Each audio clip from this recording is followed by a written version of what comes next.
નરેન્દ્રભાઈ મોદીએ દિલ્હીમાં 12,200 કરોડના વિકાસ કામોના ખાતમુહૂર્ત શિલાન્યાસ કર્યા. નમો ભારત ટ્રેનમાં કરી મુસાફરી. છત્તીસગઢના બસ્તરમાં નક્સલવાદીઓ અને સુરક્ષા દળો વચ્ચેની અથડામણ, 4નું એન્કાઉન્ટર, જ્યારે એક હેડ કોન્સ્ટેબલ શહીદ. મહાત્મા ગાંધી પાકિસ્તાનના રાષ્ટ્રપિતા હતા ના નિવેદન આપી બોલિવૂડ સિંગર અભિજીત ફસાયા. મત માટે ભાજપ સરકાર જૂઠાણાનો વેપાર ચલાવે છે, શક્તિસિંહજી ગોહિલના પ્રહાર. દારૂના અડ્ડા ચલાવતા લોકોનું સરઘસ કાઢી બતાવો, મેવાણીનો પડકાર. અલ્લુ અર્જુન હૈદરાબાદની નામપલ્લી કોર્ટમાં હાજર થયો.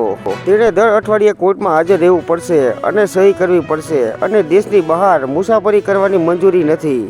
પોરબંદર કોસ્ટગાર્ડ એરપોર્ટ પર હેલિકોપ્ટર ક્રેશ, 3ના મોત. ઘણા લોકો ઘાયલ. ઘાયલોને તાત્કાલિક સારવાર માટે હોસ્પિટલમાં ખસેડાયા. કોસ્ટગાર્ડ દ્વારા તપાસ શરૂ. બીજેટ પોન્જી સ્કીમમાં ભૂપેન્દ્ર ઝાલાના વધુ રિમાન્ડ મંજૂર. 250 કરોડનું બિનહિસાબી ટ્રાન્ઝેક્શન ઝડપાયું. જમ્મુ કાશ્મીરમાં ભારે બરફવર્ષાની આગાહી સાથે રેડ એલર્ટ. BSNL 15મીથી બંધ કરશે 3G સેવા. જોકે 3Gને બદલે મફત 4G સિમ અપગ્રેડ કરવા સેવા મેળવી શકાશે. જાણો પરેશ ગોસ્વામીની મોટી આગાહી. આ વર્ષે શિયાળો લાંબો ચાલશે. 15 જાન્યુઆરીથી 28 ફેબ્રુઆરી સુધી છેલ્લા 2 વર્ષની સરખામણીમાં ઝાકળ વર્ષાનું પ્રમાણ વધારે જોવા મળશે. કેટલાક લોકો જાતિના નામે સમાજમાં ઝેર ફેલાવવાનો પ્રયાસ કરી રહ્યા છે. PM નરેન્દ્રભાઈ મોદી.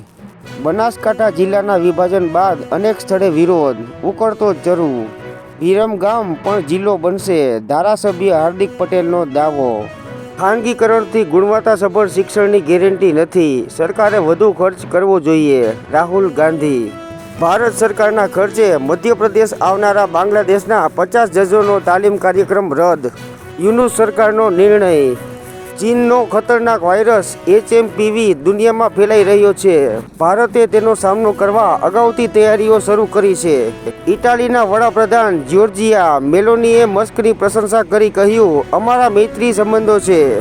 35 થી 40 વર્ષના ખેલાડીઓને ટીમમાંથી બહાર કરો. રોહિતમાં પહેલા જેવી વાત નથી. પૂર્વ ક્રિકેટરે BCCI સમક્ષ કરી માંગ. શાળામાં મોબાઈલ લઈ જવા પર પ્રતિબંધની વિચારણા. રાજ્યમાં મોબાઈલની લતથી આપઘાતના કિસ્સાથી વધી ચિંતા.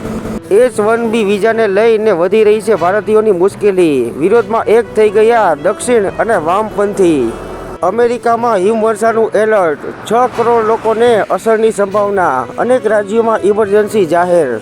વિદેશ જવાનું સપનું જોતા ગુજરાતીઓ માટે ગુડ ન્યૂઝ. ન્યૂઝીલેન્ડે વિઝાના નિયમોમાં કર્યા ફેરબદલ.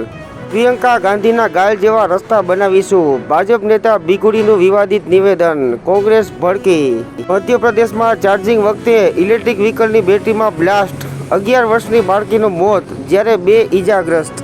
ભારતની સૌથી ઝડપી ટ્રેનની શરૂઆત. 40 જ મિનિટમાં દિલ્હીથી મેરઠ પહોંચાશે. PM મોદીએ પણ કરી મુસાફરી. વકફ બોર્ડની જમીન પર યોજાઈ રહ્યો છે મહાકુંભનો મેળો. મૌલાના બરેલવીનું ચોંકાવનારું નિવેદન.